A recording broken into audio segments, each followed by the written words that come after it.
If you want to grow your own food, you're going to want to listen to today's video very closely because I'm going to share with you 11 seeds you've probably never heard of that will almost guarantee you a bumper crop in your backyard. The 11 seeds I'm about to share with you grew me my first 10 pounds of carrots, 100 pounds of green beans, and thousands of pounds of food since then. I'm Zach Buckle. I'm a vegetable farmer who grew over $85,000 of food on 1/3 of an acre in Cody, Wyoming in 2024. So the first one is called the Northeaster pole bean.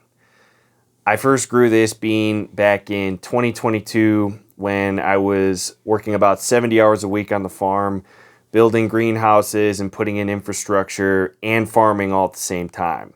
And I was really excited about it because to me it was a fun thing to grow, to watch it turn from a couple inches tall into 6 feet tall growing up a trellis. And I always saved the harvesting of these till the end of the day because it was supposed to be the highlight of my day at the time. At least that's what I thought.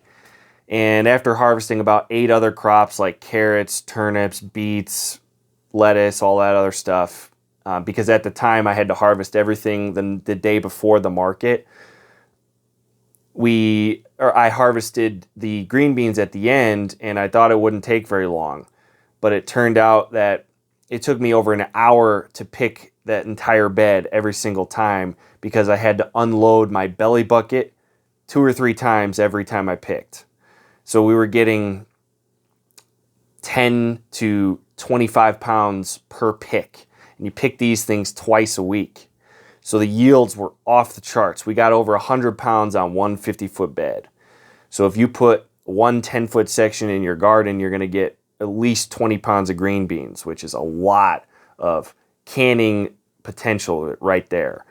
And the flavor is off the charts delicious. It's a weird looking bean.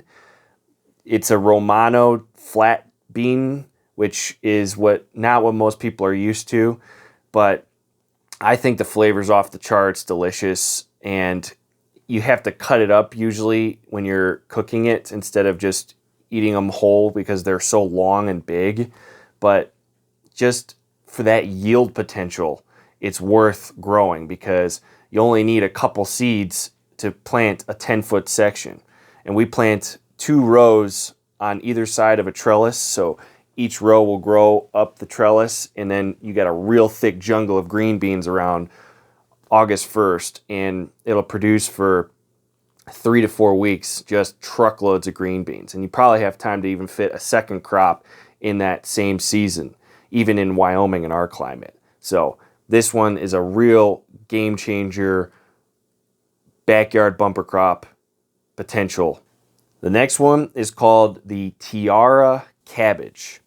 Now I like this cabbage because I could plant it really close together, which most cabbages you need 15 to 20 inch spacing, but this one I've had really good success with growing at about a 10 inch by 10 inch grid spacing, which is really close, so you could fit a lot of plants in a really small space.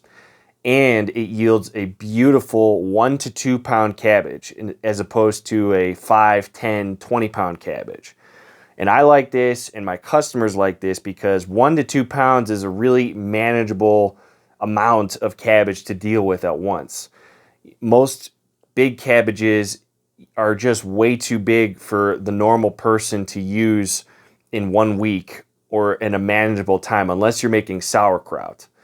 And most people are not making sauerkraut on a regular basis. So a 1 to 2 pound cabbage is nice. If you had like 10 of them in your fridge, you could store them for months, and then whenever you need cabbage, you just grab one, whole one, and it will fit really nicely in most recipes because 1 to 2 pounds is what a lot of coleslaw or salad recipes are going to call for. And you don't have to worry about saving half of a cabbage and keeping it good, which is kind of hard to do. So these are really nice personal size portion cabbages, and they grow relatively fast. They easily can produce 2 crops in 1 season in Wyoming. So you could grow that cabbage and then you could pull it out and replant to radishes, arugula, or something else for your fall crop. So I really like this one, and it's pretty rare to find a cabbage that works like this because I've tried a couple other varieties and most of them just don't produce a nice head that fast in that kind of plant spacing.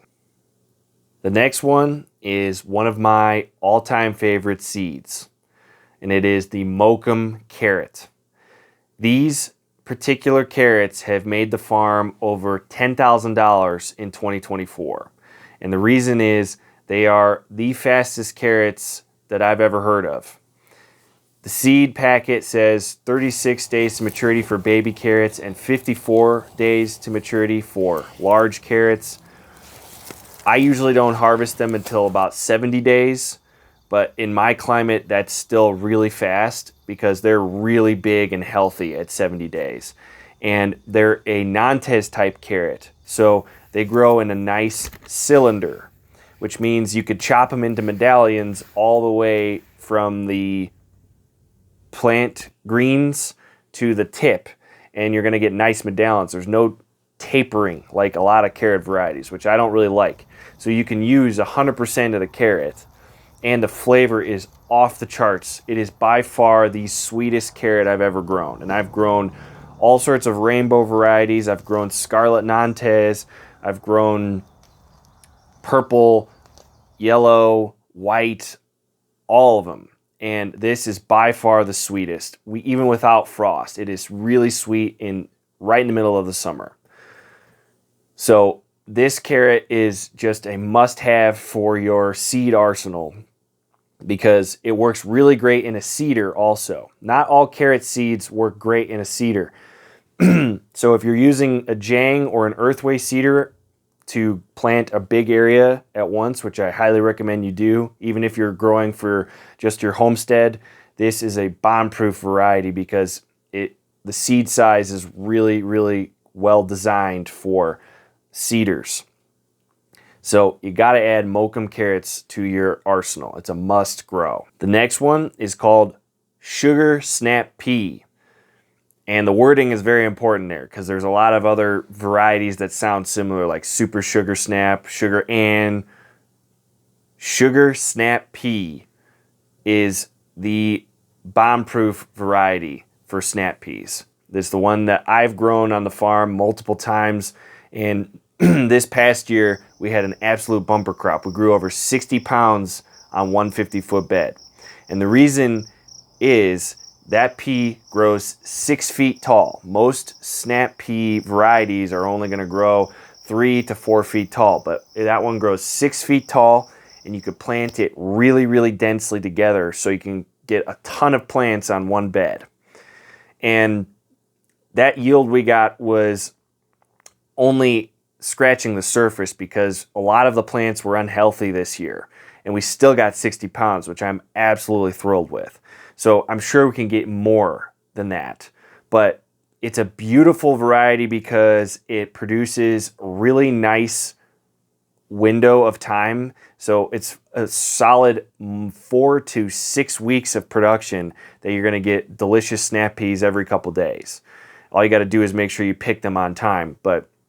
And they also have barely any strings. I don't think I've ever had to actually take the string off the pea when I've eaten them. I eat them off the plant all the time and don't have to worry about pulling the strings off, which is really, really nice. So Sugar Snap Pea is definitely one you want to buy in big quantities because you need a lot of seed to grow it like that, but it is a bomb-proof variety, and I've never seen another pea that grows that tall. So you get a 6-foot tall trellis, you can grow a truckload of snap peas in your backyard. So this next one is borderline magical because I've never seen any other plant perform like this. It's called Tokyo Bekana, and it's a salad green, and it grows 18 days to maturity. And when I say 18 days, I mean 18 days. It is the fastest plant I've ever seen grow. And it grows in a time of year when nothing else grows. We have beds of this stuff in our greenhouses right now, and it is January right now, that are still growing. Nothing else is growing right now. And just a reminder, we are in Wyoming. It was negative 22 degrees Fahrenheit last night. All that we have protecting that crop is a couple of frost blankets. There's no heat in the greenhouses or anything, and they are still growing. And it performs outstanding in a garden outside too, and will grow like crazy in your late fall, early winter. 18 days to maturity. It's very cold tolerant. It's much more cold tolerant than lettuce, and it tastes delicious. I think it tastes like Napa cabbage and lettuce mixed together. I actually like it better than lettuce because I think lettuce is a pretty boring flavor, to be honest. It's mostly just a textural thing and color. But I am obsessed with this crop because you could just sow a couple seeds in 3 weeks, you have a bumper crop. It almost grows too fast. It is almost too hard to keep it on top of it without it getting too big and bushy, because when it does get really bushy, that's when leaves will rot and you get problems. So you need to harvest it like crazy. But you could fit this crop in the last 3 weeks of your growing season and still get a really nice fall crop that will stay edible way past your first frost. That's the key detail here, because most lettuce and other salad greens are going to get a lot more damage than this. This is an absolute game changer. Got to add this one to your arsenal. All right, the next one is called BC1611, and it's a broccolini, which is a broccoli variety that's bred for the shoots, not for the main head that you're used to with broccoli. And this broccolini matures in 36 days. So we have done it in the past where we grow it outside, and it's producing broccolini fresh every week from June through October. That is insane production, and it is absolutely phenomenal flavor. It is one of my favorite vegetables. And the reason is you can eat the stem 10 inches below the floret. And that's what you really want. You're not growing this for the big broccoli floret. You're growing it for the stem. And it is as tender as fresh spring asparagus. If you've ever had that, it is that tender and delicious. And all you need to do to have a really good time eating it is throw a little bit of olive oil, salt, and pepper, and grill it for about 4 or 5 minutes so you get a little bit of a char. And it is absolutely spectacular. It is so sweet and delicious. You can't not grow this one. And you only need a couple plants to get a truckload like I'm talking about. You're going to look forward to it every single week. So you got to grow this one. The next one is a butternut squash called Honeynut Squash. And this one is really cool because it can produce a ton of winter squash in a really short season. We have grown it in our garden, and we get nighttime temperatures below 50 degrees most of the summer, which makes it hard to grow winter squash in Wyoming. And the reason this one produces so well for us is because it's a really small butternut squash. It's only 1 to 2 pounds, but you can grow a ton of them in a small space. And the reason I like that size is because I can grow this plant up a trellis in my garden so I don't have winter squash leaves all over the place that I'm tripping over. And ultimately, you're just not using your space very wisely with most winter squash. But this one you could plant 10 inches apart and produce a ton of beautiful, small little butternut squashes that store for a year. Butternut squash is one of the best storage crops ever, but it's small enough that you could grow it up a trellis and it's not going to break the trellis, because a lot of the squashes are way too big. They'll fall off the plant. But 1 to 2 pounds is not that much, so you could grow it up a trellis in your garden. And it's a weird squash because you pick it half green and half tan. That's when it's ripe. It's really weird. Most other butternut squashes are going to be totally tan when you harvest them. But what happens is it'll turn tan over time in your storage area, and then it's totally edible even at the half green, half tan stage. But it turns tan for some reason in your storage area. But it is off the charts sweet. It is the sweetest squash I've ever tasted. Absolute must grow for any winter squash geek. So the next one is called the Hakurei Turnip. And I've grown thousands of pounds of this over the years. We've been growing this since before I even had irrigation on the farm. And the reason is it matures in 38 days. Not many turnips are going to mature like that. And it is absolutely delicious. I don't like turnips. And this turnip actually tastes like an apple. It is so sweet, juicy, and tender. Everybody that I share a sample with at the market says they don't like turnips, and then they try that and they love it and they come back and buy more. And it is a phenomenal crop for your garden for the same reason, because it's delicious and you could grow a truckload of it in a really short time and a really small space. We grow about 100 pounds of it per 50-foot bed every time we plant it. And in 40 days to produce 100 pounds of anything is pretty impressive. The only thing you need to look out for when you grow this is root maggots.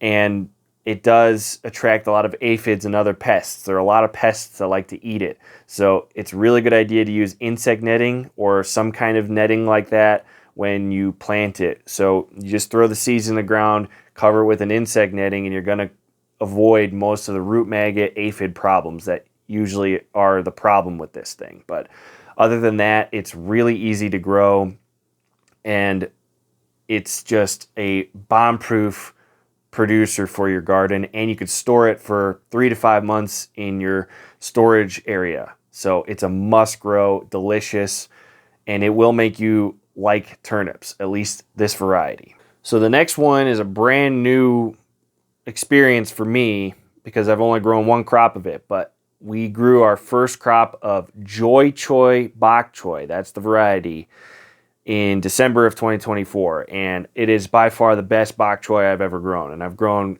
a couple other varieties, and I like this variety because I can definitely grow a truckload of it in a small space. We're planting it about 8 inches by 8 inches apart on a bed, and it produces a really nice, big, meaty head of bok choy. We're talking 2 pounds of really nice bok choy that tastes phenomenal.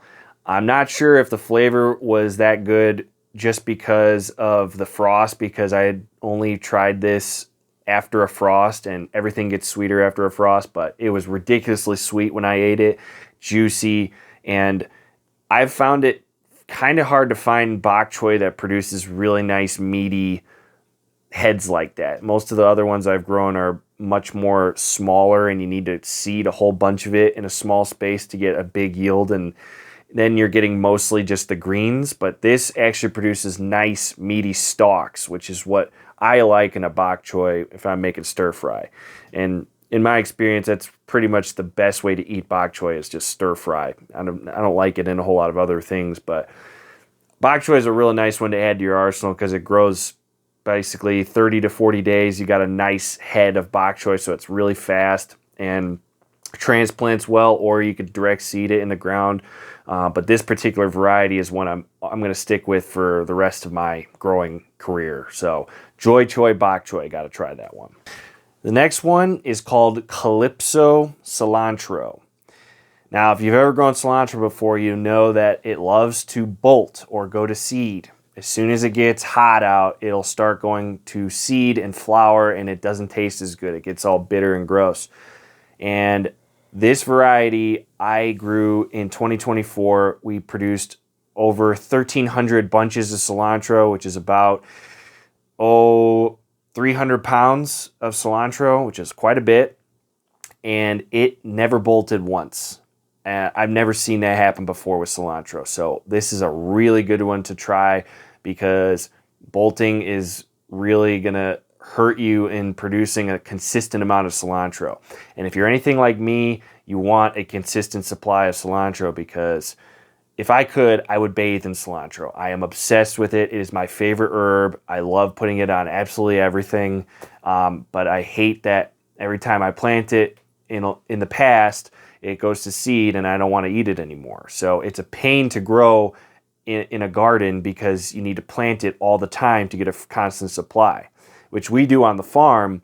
But with this variety, you could plant it a lot less than you need to with other varieties because it doesn't bolt as much. So you could get a lot more cilantro from one planting than you would with other varieties. So Calypso is definitely a cilantro you're going to want to try. Calypso. So the next one is my all-time favorite tomato variety, and it's called Sakura, and it's a cherry tomato. The reason why I love this so much is it produces the same kind of yields of tomatoes as a beefsteak variety or a plum variety, but it produces them faster, and it's a cherry tomato. So it's just sweeter. And these plants will produce a 1 to 2 foot long fruit spur of huge cherry tomatoes. We're talking almost golf ball size. And they're sweet. Not all cherry tomatoes are sweet in my experience. A lot of them may look gorgeous after you produce them or in a seed catalog, but they taste bland and terrible. These are sweet. Every single one of them is sweet. They're easy to pick, and it's easy to produce huge yields of them. And the beautiful thing about the yields that you can get from these tomatoes is you can freeze them just like you can freeze all other tomatoes. But the beautiful thing about this is when you're using a frozen tomato in the wintertime in a soup, stew, or curry, it dissolves into a beautiful tomato flavor. But when you're adding cherry tomatoes to something like a curry, that adds an extra layer of sweetness that you don't get with beef steaks or other kinds. We sell these frozen in the wintertime to customers, but we almost always sell out of the cherries first because everybody knows the cherries are going to make your dishes taste way sweeter than the other kinds. So next year we're going to grow twice as many of these cherry tomatoes just for that reason, so we can have a couple 100 pounds to sell to our customers frozen in January, February, March. So this is a bomb-proof variety. It also seems to have a way less disease pressure than a lot of other tomatoes I've tried. It just consistently produces really big yields of delicious, sweet cherry tomatoes. So you gotta try Sakura. So you could buy all of the seeds I mentioned in this video at Johnny's Seeds, which is where I buy almost all of my seeds, but sometimes they're out of stock. So if they are, you could just Google the variety that I mentioned, and a lot of other seed companies will carry it. For example, I know High Mowing Organic carries Sakura tomatoes and a couple of the other varieties I mentioned. So if you ever can't find the variety at one company, you could just Google it, and a lot of other companies will sell it. There's a couple companies that I buy seed from on a regular basis. There's plenty of others I haven't tried but are probably just as good. In general, if a seed company has been around for 20 years or 10 years, it's probably a reputable company to buy from, and especially if a lot of other growers have talked about them and said good reviews, they're probably a good place to buy seeds. So don't stress too much about where to buy your seeds. I'm going to put a link to the seed companies that I buy from in the description below. And if you're interested in getting 5% off seeds and permanent plant trays, I have a discount code with Epic Gardening. You just put in Farm Table West at checkout and you get 5% off your permanent seed trays, which are really, really nice because these trays will never break on you. A lot of other cheap ones will break after a year or two. So check that out at the link in the description. So if you want to grow big yields of the crops I mentioned in this video, but you don't know where to start, I have a complete seed to harvest garden course at the link in the description below, where I walk you through everything you need to know to grow food. And when you buy the course, you also get the Baby Garden Bumper Crop Playbook, which is a complete crop plan, planting schedule, and seed order to grow over 19 different crops that are worth over $1,000 in food value by the end of your growing season. If the whole process of buying seeds and choosing seeds is overwhelming to you, watch this video where I go over my step-by-step process on how I buy seeds for the farm every year.